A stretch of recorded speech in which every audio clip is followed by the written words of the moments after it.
Olá pessoal, sou o professor Eduardo Breviglieri. Vamos dar uma olhadinha agora em membranas. Vamos lá.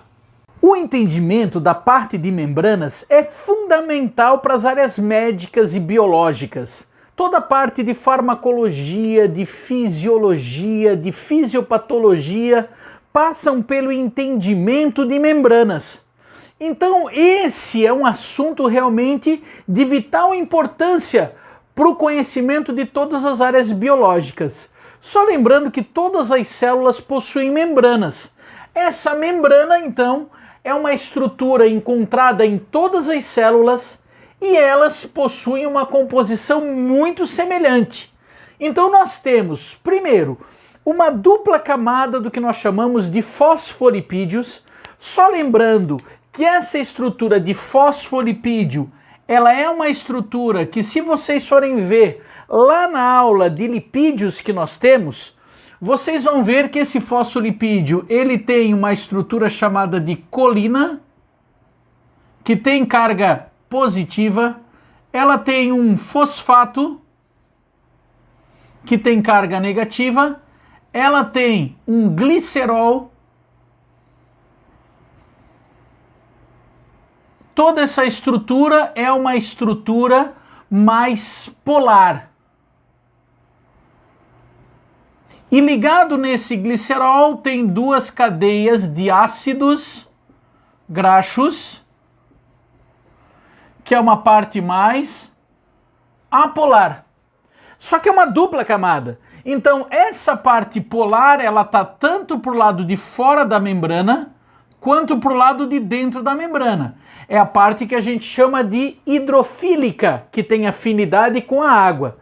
E o miolo, que é a parte desses ácidos graxos, uma dupla camada de ácidos graxos, da camada de cima e da camada de baixo, é a parte chamada mais hidrofóbica.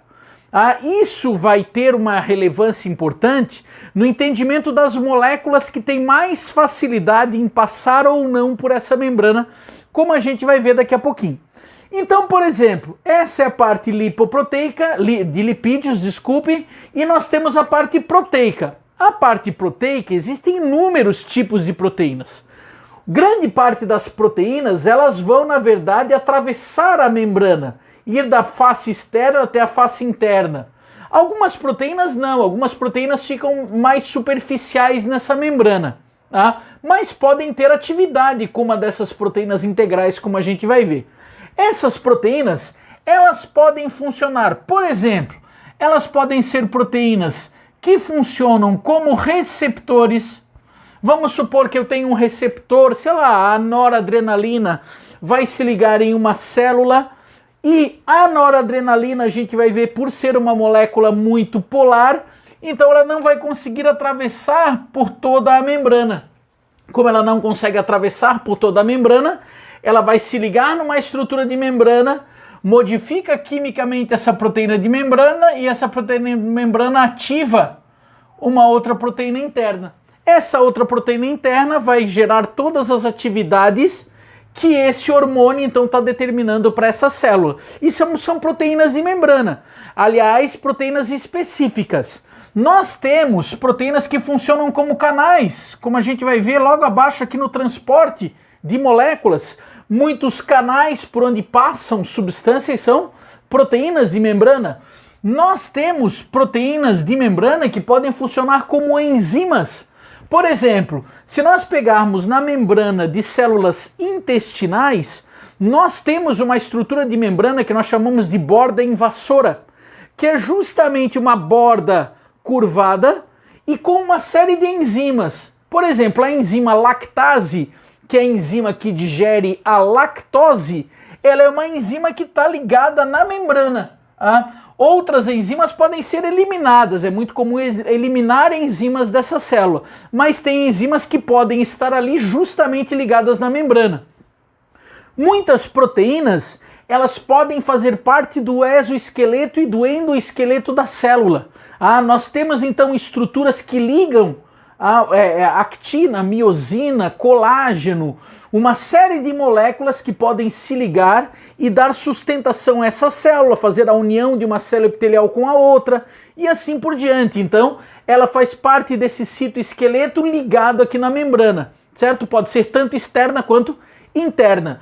A gente tem também proteínas que podem estar ligadas, por exemplo, a carboidratos, dando uma identidade celular. Por exemplo, o sistema ABO, ele é um sistema de glicoproteínas. Existe a glicoproteína tipo A, existe a glicoproteína tipo B, que na verdade é um sistema de proteínas ligadas a carboidratos.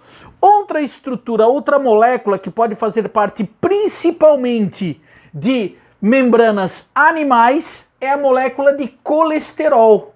Só lembrando que a molécula de colesterol, ele é um álcool de cadeia policíclica.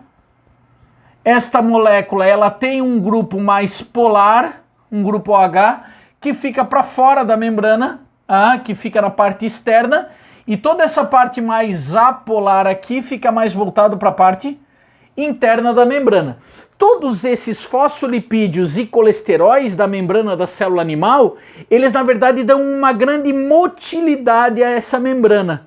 Tanto que teve uma questãozinha muito interessante no Enem, que foi a união de uma célula animal, de um rato, com uma célula humana. Eles fizeram a hibridização, eles ligaram duas células, e quando eles foram olhar depois as proteínas dessas células, rapidamente elas estavam distribuídas, então estavam misturadas.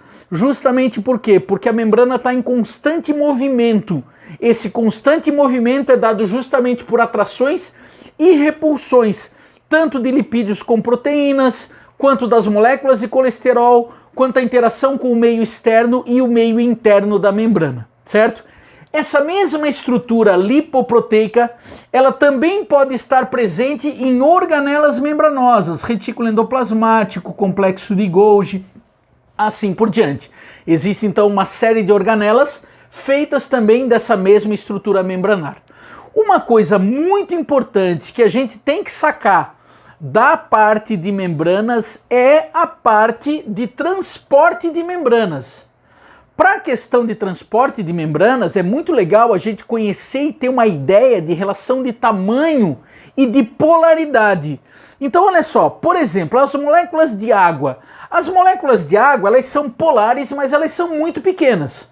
Elas têm a possibilidade de passar pela membrana? Tem, mas em quantidades muito pequenas. Isso vai ser muito importante, porque senão a célula perderia água ou ganharia água de forma muito rápida. Era só modificar um pouquinho a salinidade que essas células rapidamente perderiam água, por exemplo, e se desidratariam.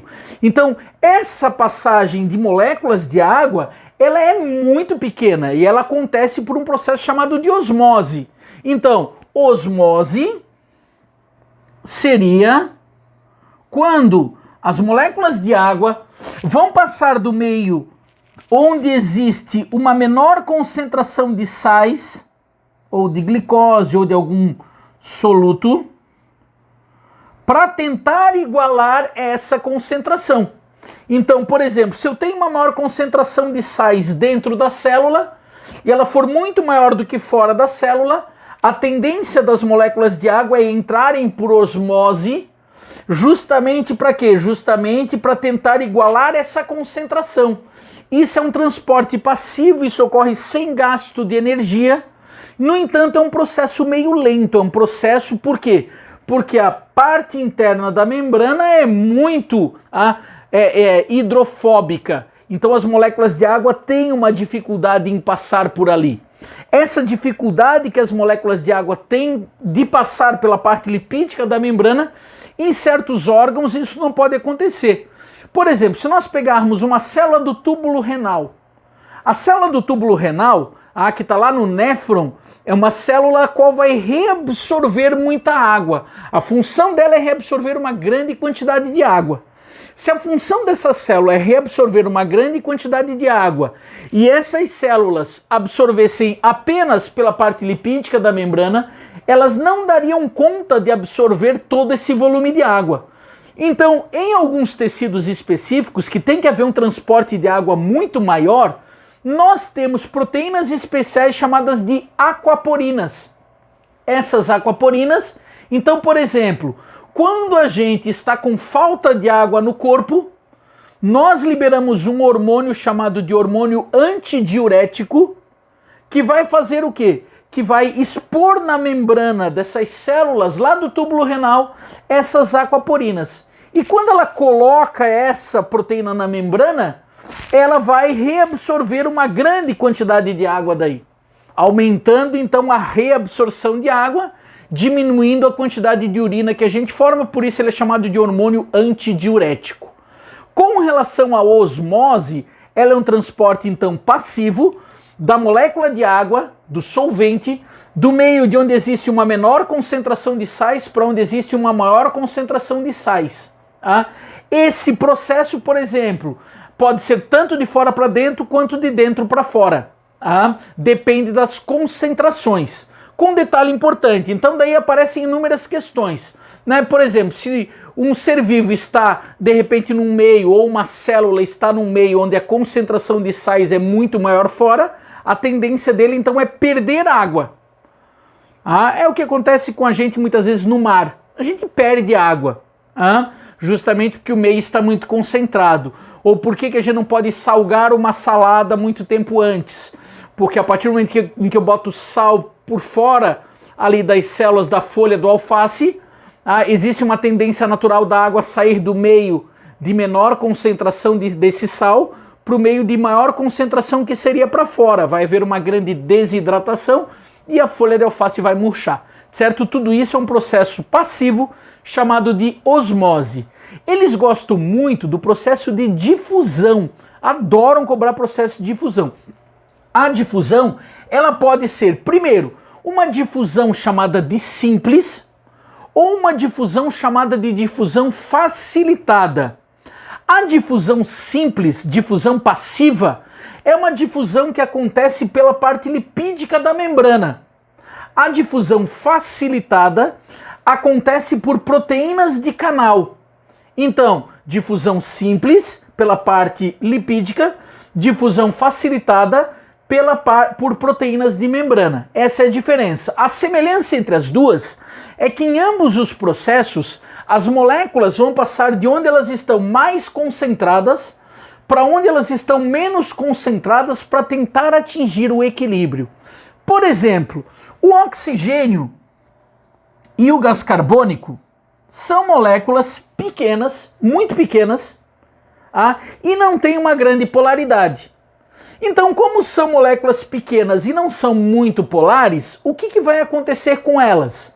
Se tem mais CO2 dentro da célula do que fora, essas moléculas vão passar pela parte lipídica da membrana, de onde elas estão mais concentradas para onde elas estão menos concentradas, assim como o oxigênio estando em maior concentração fora da célula, vai passar por ela ser uma molécula pequena, de onde ela está mais concentrada para onde ela está menos concentrada.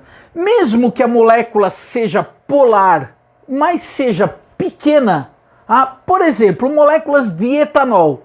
Moléculas de etanol são moléculas pequenas, mas apesar de serem pequenas, elas são polares. Então a gente poderia pensar, se ela é polar, ela não vai passar pela membrana. Não, mas ela passa pelo tamanho. Então o álcool vai atravessar membranas pela parte lipídica? Sim. Por uma questão de polaridade? Não. Por uma questão de tamanho. Porque álcool é uma molécula polar. Então, só que como ela é uma molécula muito pequena, ela consegue passar de onde ela está mais concentrada para onde ela está menos concentrada. Ou, por exemplo, moléculas que podem até ser um pouco maiores, no entanto, são mais apolares. Por exemplo, um benzeno, por exemplo. Um benzeno é um composto mais apolar, que apesar de ser um pouquinho maior, ela vai passar, então, pela parte lipídica da membrana, mas aí é porque o benzeno é mais apolar. Certo, pessoal? Tranquilos? A mesma coisa a gente tem que pensar quando a gente for ver na fisiologia a parte de hormônios. Por exemplo, um hormônio como a testosterona, como o estrógeno, como o cortisol, são hormônios construídos com base em colesterol. Como esses hormônios são construídos com base em colesterol, esse colesterol vai ter uma grande facilidade em passar pela membrana por difusão simples. Certo, pessoal? Então, o que a gente vai ter? Tudo isso são processos de difusão que nós chamamos de difusão simples, difusão passiva simples. Por quê? Porque as moléculas estão passando do meio mais concentrado para o meio menos concentrado, sem gastar energia para tentar atingir o equilíbrio. Quando que a difusão é chamada de facilitada? Quando a molécula também está passando do meio de maior concentração para o meio de menor concentração para tentar atingir o equilíbrio, mas a diferença é que vai ser passado por uma proteína de membrana. Existem dois tipos de proteína de membrana interessantes. Tá? Existem, por exemplo, elas podem fazer o transporte, por exemplo, da glicose. A glicose, vamos comparar a glicose com o álcool. O álcool é uma molécula de 2 carbonos só. A glicose é uma molécula de 6 carbonos, C6H12O6. As duas são polares, o álcool e a glicose. Então, só que eu vou ter que ter o quê? Eu vou ter que ter um transportador para a glicose, as duas são polares, só que a glicose tem um peso molecular maior. Então, a glicose não conseguiria, por causa da polaridade e por causa do seu peso molecular, passar pela parte lipídica da membrana. Então ela tem que ter uma proteína na forma de carreador. Esse carreador de glicose chamado de glute, ele vai transportar a glicose do meio externo da célula para o meio interno da célula. Cuidado que os livros de ensino médio, eles cometem um erro. Eles colocam que a insulina se liga direto nessa glute. Não é assim. A insulina, na verdade, ela se liga num receptor, porque a insulina é um hormônio proteico. Se ela é um hormônio proteico, ela não consegue entrar na célula. Uma proteína é muito grande. Ela se liga num receptor.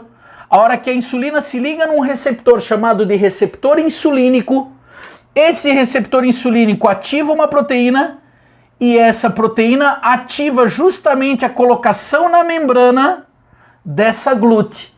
Essa glute vai para a membrana, a hora que essa glute se liga na membrana, a glicose consegue entrar nessa célula. Então não é um processo direto da ligação da insulina com a glute. Certo, pessoal? Tranquilos? Isso é um detalhe importante. Então, isso é um processo chamado de quê? Difusão facilitada. Porque a glicose está passando por um carreador, uma proteína que carrega ela para dentro. Mesmo que ela esteja do meio mais concentrado para o meio menos concentrado, ela é uma molécula polar com um peso molecular um pouco maior, não consegue passar pela parte lipídica da membrana. Ou íons. Íons são muito importantes. Então, sódio, cloro, H+, cálcio, tudo isso precisa ter canais específicos. Existem canais de sódio, existem canais de prótons, existem canais de potássio, existem canais de cálcio, existem canais de cloreto. Todos esses são íons. Íons têm uma carga muito forte, apesar de serem muito pequenos. Então, se eu pegar, por exemplo, o sódio, ele apesar de ser muito menor do que outras moléculas, ele não entra. Por quê? Porque ele tem carga. Potássio está muito mais concentrado dentro da célula, mas também tem carga. Se eles têm carga, eles não vão conseguir passar pela parte lipídica da membrana. Eles vão ter que passar por um canal. Esse canal também é um tipo de difusão facilitada. Esse canal, por exemplo, o canal de sódio, é específico para o sódio e vai permitir a entrada do sódio do meio mais concentrado para o meio menos concentrado. Canal de potássio é um canal que vai fazer o potássio sair da célula, porque ele está mais concentrado dentro da célula do que fora. É outro canal, tá? Aqui eu estou aproveitando o mesmo na figura. Mas existem canais de sódio, existem canais de potássio, que inclusive são esses canais que, quando abrem, geram a modificação da carga elétrica da membrana. Tomem bastante cuidado, pessoal, com o que eu vou falar agora. Canal de sódio, quando ele se abre, apenas o sódio entra e modifica rapidamente a carga elétrica da membrana. A carga de dentro da membrana, que era negativa, passa a se tornar positiva por essa brusca entrada de sódio na célula. A saída do potássio é feita por canais de potássio Quando os canais de potássio se abrem, o potássio sai rapidamente e torna o lado de dentro negativo novamente. Então, o impulso nervoso, a grande alteração de carga elétrica em um neurônio é dada por canais de sódio e canais de potássio. Professor, mas não é a bomba? Na verdade, a bomba de sódio e potássio ela vai ser muito importante. Por quê? Porque a bomba de sódio e potássio, ela pega o sódio que entrou e joga o pouco sódio que entrou para fora. Então ele está indo do meio menos concentrado para o meio mais concentrado e pega o potássio que saiu e joga para o lado de dentro. Só que ela faz isso ao mesmo tempo. Ela joga sódio e coloca potássio para dentro. Tá? A bomba de sódio e potássio não é ela que gera a grande alteração de carga elétrica do neurônio, mas ela é fundamental para um neurônio funcionar porque ela mantém esse grande desequilíbrio. Porque eu só tenho uma grande entrada de sódio quando o canal de sódio se abre por causa dessa grande diferença de concentração. Então a bomba de sódio e potássio, se perguntarem para vocês, é importante para um neurônio funcionar? Sim, ela é importante para um neurônio funcionar. A bomba de sódio e potássio é o que gera a modificação da carga elétrica da membrana? Não. Quem gera a modificação de carga elétrica de membrana são canais de sódio e canais de potássio. Certo, pessoal? Tranquilos? Outro detalhe importante, essa bomba de sódio e potássio, para ela funcionar, ela vai ter que ser um transporte chamado de transporte ativo. Esse transporte ativo por quê? Porque ele gasta ATP, ele gasta energia. Essa bomba para funcionar tem que ter ATP, tem que ter fonte de energia. Por quê? Porque ela está jogando as moléculas do meio menos concentrado para o meio mais concentrado. Inclusive, isso é chamado de transporte ativo primário. O transporte ativo primário é aquele que acontece com gasto de ATP. Mas tomem cuidado que existe um transporte ativo chamado de secundário, que ele depende do primário, por isso ele é chamado de secundário, mas ele não consome diretamente o ATP. Como assim? Por exemplo, existe lá no nosso intestino canais responsáveis pela absorção da glicose. Só que essa glicose vai ser absorvida pelas minhas células intestinais, mesmo que elas estejam mais concentradas aqui dentro da célula, eu quero continuar absorvendo. Senão seria por difusão facilitada. Aí o que a gente faz? Para que esse canal aqui jogue a glicose para dentro, ele leva junto o sódio. É o que a gente chama de um cotransporte de sódio. Então, quando ela empurra o sódio para dentro, ela gera uma força que consegue jogar também a glicose, mesmo que a glicose esteja mais concentrada dentro da célula intestinal, para que eu absorva o máximo de glicose possível. Aliás, por isso aquela história do soro, né? O soro que tem sal e tem açúcar, justamente para que eu absorva melhor tanto sódio, quanto glicose, quanto água, porque quanto mais glicose e sódio entrarem nessa célula também, maior se torna a concentração e maior se torna a absorção de água. Isso é um chamado transporte ativo secundário, porque ele depende da bomba, porque é a bomba que vai manter essa alta concentração de sódio aqui fora. Quando eu tenho alta concentração de sódio aqui fora, o sódio quer entrar. Quando ele vai entrar por esse canal de sódio e glicose, por essa bomba de sódio e glicose, ela gera uma força, e essa força que ela gera joga a glicose, mesmo que seja do meio menos concentrado para o mais concentrado, por isso transporte ativo secundário. Certo, pessoal? Um grande abraço para vocês e até a próxima.